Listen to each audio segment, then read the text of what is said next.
గురుకుల ఉపాధ్యాయ మిత్రులకు శుభ సాయంత్రం. మన గురుకులాలలో ముఖ్యంగా మైనారిటీ గురుకులంలో గత 2-3 రోజుల నుంచి జరుగుతున్న పరిణామాలు కొంతమేరకు ఒక విషయంలో నెగిటివ్ వచ్చినప్పటికీ ఈరోజు ఆ విషయంలో కూడా సక్సెస్ మనం అయ్యాం. మన టైం టేబుల్ చేంజ్ కానివ్వండి, మన గౌరవ సెక్రటరీ గారు ఇచ్చిన సర్క్యులర్ CCL కానివ్వండి, ఈరోజు అవుట్సోర్సింగ్ గురించి నిన్న వచ్చిన జీవోను రివైజ్ చేసి ఈరోజు మాకు శుభవార్త చెప్పడం జరిగింది.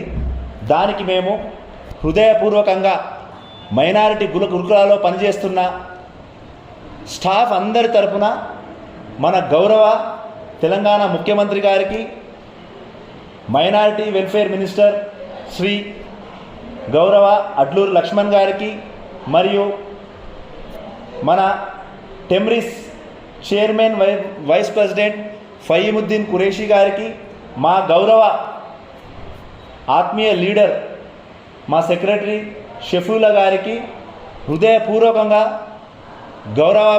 వందనాలు తెలుపుకుంటున్నాం మేము.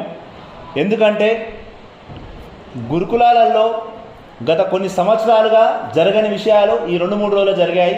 1 సంవత్సర కాలంగా మీకు తెలిసిందే, మన సంఘం తరపు నుండి PRGTA ప్రోగ్రెసివ్ రికగ్నైజ్డ్ గురుకుల టీచర్స్ అసోసియేషన్, ఈ సంఘం ఏర్పడిందే గురుకుల టీచర్ మరియు గురుకులాల్లో చదువుకునే పేద, బడుగు, బలహీన మరియు మైనారిటీ విద్యార్థుల కోసం. వారికి టైం టేబుల్ విషయంలో కానివ్వండి, ఇక్కడ గురుకులాల్లో పనిచేస్తున్న టీచర్ల విషయంలో కానివ్వండి, గత సంవత్సర కాలంగా ఎన్నోసార్లు మా సమస్యల గురించి ప్రాతినిధ్యం వహించడం జరిగింది. ముఖ్యమంత్రి గారి దగ్గర నుండి మంత్రులకు, అధికారులకు ఎన్నోసార్లు ప్రాతినిధ్యం చేశాం. ఇటీవలే మనకు టైం టేబుల్ చేంజ్ అయ్యింది. అది విద్యార్థులకు ఒక వరం, CCL మన ఉద్యోగులకు ఒక వరం. ఈరోజు అవుట్సోర్సింగ్ ఉపాధ్యాయులకు కూడా ఒక తీపి కబురు అందించారు. నాకు తెలిసి ఇది చరిత్రలోనే మొదటిసారి 24 గంటల్లో ఇచ్చిన జీవోని వెనక్కి తీసుకొని మళ్ళీ రివైజ్ చేసి ఇవ్వడం. మేము ధన్యవాదాలు తెలుపుకుంటున్నాము అందరికీ కూడా. మన PRGTA గురుకుల సంఘం పక్షాన ఎప్పుడు కూడా ఎటువంటి భేదాభిప్రాయాలు లేకుండా మన గురుకుల టీచర్ల కొరకే పనిచేసే సంఘం మన PRGTA.